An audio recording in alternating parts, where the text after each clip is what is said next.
Forward TV. The world is thinking.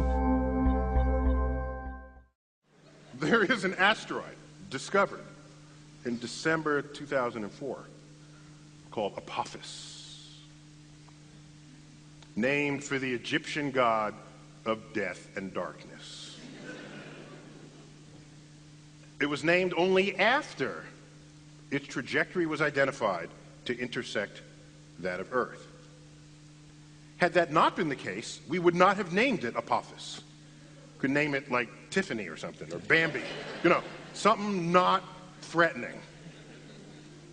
This one was headed towards Earth, Apophis. All right. Once you discover an asteroid, you got to wait a little while to get enough of a segment of its orbit to calculate what the full orbit will be to know if it will come in harm's way. So, we did that. We, the community. I wasn't the one. We got peeps who do this, okay? So, peeps, if you're over 30, means people, okay? Forgive me. If I say you got peeps, it's people. It's actually a loving phrase, right? It's not little yellow marshmallow. They're not, no. Right. So, we get the orbit. Turns out, in the year 2029, the month of April, the 13th of April, a Friday, Apophis will come so close to Earth that it will dip below our orbiting communication satellites.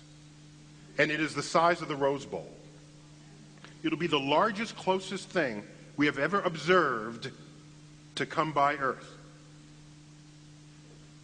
Now, of course, a much bigger asteroid took out the dinosaurs, but we weren't around at the time. So this is in the era of observing the cosmos with technology. This will be the closest, biggest thing we'll ever see come by. Now, the orbit we now have for it is uncertain enough, because these things are hard to measure and hard to get an exact distance for. The orbit is uncertain enough, so we cannot tell you exactly where that trajectory will be. We know it won't hit Earth. We know it'll be closer than the orbiting satellites. There is a range, a 600-mile zone. We call it the keyhole. If the asteroid goes through the middle of that keyhole, it will hit the Earth 13 years later. It will hit the Earth. 500 kilometers due west of Santa Monica. So it doesn't matter where it goes through that keyhole. Now, that's if it goes through the center. If it goes through other places within that keyhole, then the contact point shifts further into the Pacific or closer towards Las North Vegas America. Or something, yeah. Yes. Okay? But if it goes through the center, it hits the Pacific Ocean, plunges down into the Pacific to a depth of 3 miles, at which point it explodes, cavitating the Pacific in a hole that's 3 miles wide, 3 miles deep. That will send a tsunami wave outward from that location. That's 50 feet high, 5 stories. Oceans don't like having holes in them. So, this 3-mile-high wall does what? You say that so timidly, sir. Collapses. It's a 3-mile-high wall of water. Thank you.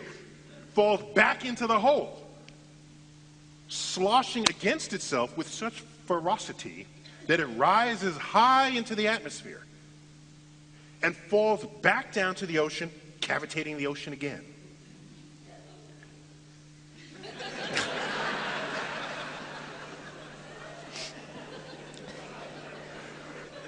So now you make a cavity a second time. This cycle takes about 50 seconds. You can calculate it, okay? So here comes the first tsunami, and 50 seconds later comes another tsunami. So there you are on the beaches of Malibu, tsunami comes in. Now, unlike the tsunami in Indonesia, which was one wave that went deep into the shore, this first wave needs a supply of water to exist, so that the next wave actually sucks back on it to create itself. So, this tsunami will only go in about 1/4 mile.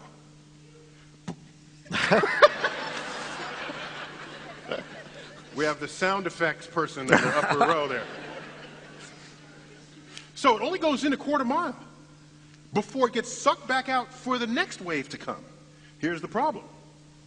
Whatever was there on the coastline is now brought back out to sea. And the next tsunami brings it back to the shore. All the $1 million homes in Malibu, they get taken out to the sea and then back. But this time they're in a slightly different shape, okay? And so what happens is all the artificial stuff, all the houses, the factories, they get churned into this ablative force that sandblasts the entire west coast of North America clean. So have a nice day for that. But this begs, so I'm sorry, I said 13 years after 2020, I misspoke.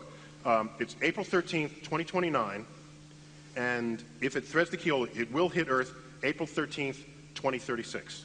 So it's a 7-year.